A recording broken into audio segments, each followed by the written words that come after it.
പാർവതീ പരമേശ്വരാഭ്യാം നമ. രാമായണത്തിൻ്റെ അടുത്ത ഭാഗം.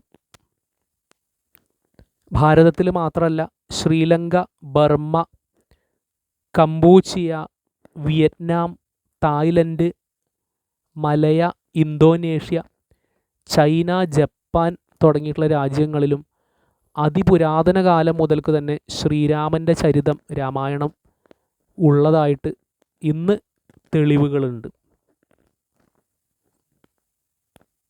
ഇവിടെയുള്ള സെമിറ്റിക് മതങ്ങളിൽ ജീവിക്കുന്ന, ഇവിടെ ഇങ്ങോട്ട് കുടിയേറി വന്ന ആളുകൾ ഇതൊക്കെ കള്ളമാണ്, ഇതൊക്കെ കെട്ടുകഥകളാണ് എന്നൊക്കെ ഇവിടെ പറഞ്ഞ് പരത്തിയാലും, പ്രത്യേകിച്ചും കേരളത്തിൽ, ഇതിലെ യാഥാർത്ഥ്യം എല്ലാവർക്കും അറിയാം. അനേകം നൂറ്റാണ്ടുകൾക്ക് മുമ്പ് തന്നെ ഇന്ത്യയിലെ വിവിധ പ്രദേശങ്ങളിലുള്ള വിഭിന്ന ജനവിഭാഗങ്ങൾ ഉത്തമ ജീവിത ആദർശങ്ങളും ശീലമാതൃകകളും ധർമ്മനീതികളും സത്യവും ചെറിയ കുട്ടിയാവുന്ന പ്രായം മുതൽക്ക് തന്നെ രൂപപ്പെടുത്തിയെടുക്കുന്നതിൽ ശ്രീരാമ കഥയെ വേണ്ടുവോളം ഉപയോഗപ്പെടുത്തി എന്നതിന് സംശയമില്ല. വളർന്നു വരുന്ന ഓരോ കുട്ടിയും, അത് ഏത് മതമാണെങ്കിലും, രാമൻ്റെ ചരിതം കേട്ട് വളർന്നാൽ അവൻ സത്യത്തിനും ധർമ്മത്തിനും നിരക്കാത്തതൊന്നും ചെയ്യില്ല എന്ന് മാത്രമല്ല, ഭാരതത്തിനോട്, ഇന്ത്യയോട് സ്നേഹമുള്ളവരായിത്തീരും. ഇന്ത്യയോട് സ്നേഹമില്ലാതിരിക്കുമ്പോഴാണ് തീവ്രവാദികളായി മാറുക. ഭാരതത്തിൽ നിങ്ങൾ ശ്രദ്ധിച്ചിട്ടുണ്ടോയെന്നറിയില്ല, ഇപ്പോൾ ഈ 2025 പോലും ഒരൊറ്റ ഹിന്ദു പോലും തീവ്രവാദികളായത് നമ്മൾ ഇന്ന് വരെ കണ്ടിട്ടില്ല. തീവ്രവാദികളായി പിടിക്കപ്പെടുന്നവരിൽ 90% സെമിറ്റിക് മതങ്ങളിലെ ആളുകളാണ് എന്ന് മനസ്സിലാക്കുക. ഭാരതത്തിനോട് സ്നേഹമുള്ളവരാണ് ഹിന്ദുക്കൾ. ഹിന്ദുവിൻ്റെ മാതൃഭൂമിയാണ് ഭാരതം. ഭാരതത്തിനോട് സ്നേഹം ഹിന്ദുക്കൾക്ക് മാത്രമേ ഉള്ളൂ, ഹിന്ദുവിന് മാത്രമേ ഉള്ളൂ എന്ന് മനസ്സിലാക്കുക. സെമിറ്റിക് മതങ്ങളിലുള്ളവർക്കൊന്നും അവർ പുറമെ എന്തൊക്കെ പറഞ്ഞാലും ഉള്ളിൻ്റെ ഉള്ളിൽ അവർക്ക് താല്പര്യം അവരുടെ മതത്തിനോട് തന്നെയാണ്. മതം കഴിഞ്ഞിട്ടേ അവർക്ക് രാജ്യസ്നേഹം ഉള്ളൂ. എന്നാൽ ഹിന്ദുവിന് അങ്ങനെയല്ല.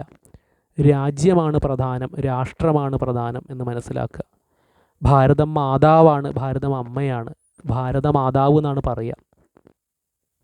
അത്ര വിശേഷമാണ് ഭാരതത്തിലെ ജീവിതം എന്ന് മനസ്സിലാക്കുക. അല്പബുദ്ധികളായിട്ടുള്ള സെമിറ്റിക് മതക്കാർക്ക് അതൊന്നും അറിയില്ല. എന്നാൽ അതിൽ തന്നെ തീർത്തും ഭാരതീയരായിട്ട് ജീവിക്കുന്നവരും സെമിറ്റിക് മതങ്ങളിൽ ധാരാളമുണ്ട്. ഹൈന്ദവ ധർമ്മത്തിനെ വിശ്വസിക്കുന്നവരും ഉൾക്കൊള്ളുന്നവരും ആചരിക്കുന്നവരും സെമിറ്റിക് മതങ്ങളിലുണ്ട് എന്നതും ഒരു യാഥാർത്ഥ്യമാണ്. APJ അബ്ദുൽ കലാം അതിനൊരു ഉത്തമ ഉദാഹരണമായിരുന്നു. ബുദ്ധന്മാരും ജൈനന്മാരും, ബുദ്ധമതവും ജൈനമതവും അവരുടെ ജീവിത വീക്ഷണം കരുപിടിപ്പിക്കാൻ രാമകഥയെ പ്രയോജനപ്പെടുത്തിയിട്ടുണ്ട്. ഭാരതത്തിലെ ആദിവാസി വിഭാഗങ്ങൾക്കിടയിൽ പോലും, വനവാസികൾക്കിടയിൽ പോലും രാമനെയും സീതയെയും രാവണനെയും ഹനുമാനെയും കുറിച്ചുള്ള വീരകൃത്യങ്ങളെ കുറിച്ചുള്ള പാട്ടുകൾ പണ്ടുകാലം മുതലേ പ്രചരിച്ച് കാണാം. ഇതൊക്കെ രാമായണത്തിൻ്റെ പ്രചാരത്തിൻ്റെ വ്യാപ്തിയാണ് തെളിവോടുകൂടി നമുക്ക് കാണിച്ചു തരുന്നത്. ലോകത്തിൻ്റെ അച്ഛനും അമ്മയുമായിട്ടുള്ള പാർവതീ പരമേശ്വരന്മാർ, പാർവതീ മാതാവിന് മഹാദേവൻ കൈലാസപതി കഥ പറഞ്ഞു കൊടുക്കുന്ന രീതിയിലാണ്, ഉമാമഹേശ്വര സംവാദ രൂപത്തിലാണ് വാൽമീകി രാമായണത്തിൻ്റെ തുടക്കം.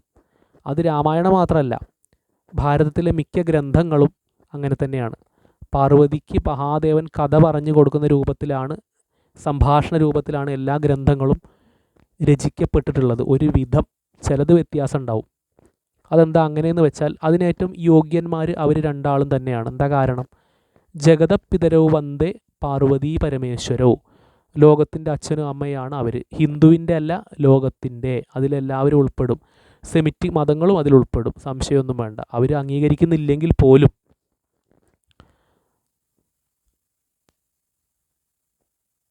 മഹാദേവൻ ദക്ഷിണാമൂർത്തി കൂടിയാണ്, പിതാവ് മാത്രമല്ല ലോകഗുരുനാഥനാണ്. അപ്പോൾ ലോകഗുരുനാഥന് തന്നെയാണ് ഇത് പറഞ്ഞു കൊടുക്കാനുള്ള യോഗ്യത എന്ന് മനസ്സിലാക്കുക.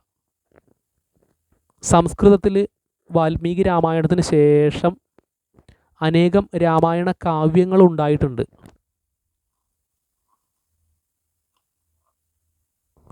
വാസിഷ്ഠ രാമായണം, അത്ഭുത രാമായണം, ആനന്ദ രാമായണം, അഗ്നിവേശ്യ രാമായണം, ആഞ്ജനേയ രാമായണം, അധ്യാത്മ രാമായണം, കിളിപ്പാട്ട് മലയാളം, തുഞ്ചത്ത് എഴുത്തച്ഛൻ്റെ, ഇതൊക്കെ അതിൽ ഉൾപ്പെടുന്നതാണ്.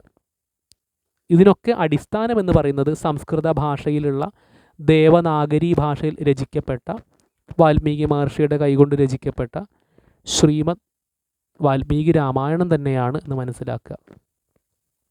ബാക്കി അടുത്ത ഭാഗം പറയാം. അടുത്ത വ്ളോഗിൽ കാണാം, കേൾക്കാം. ഹരേ രാമ.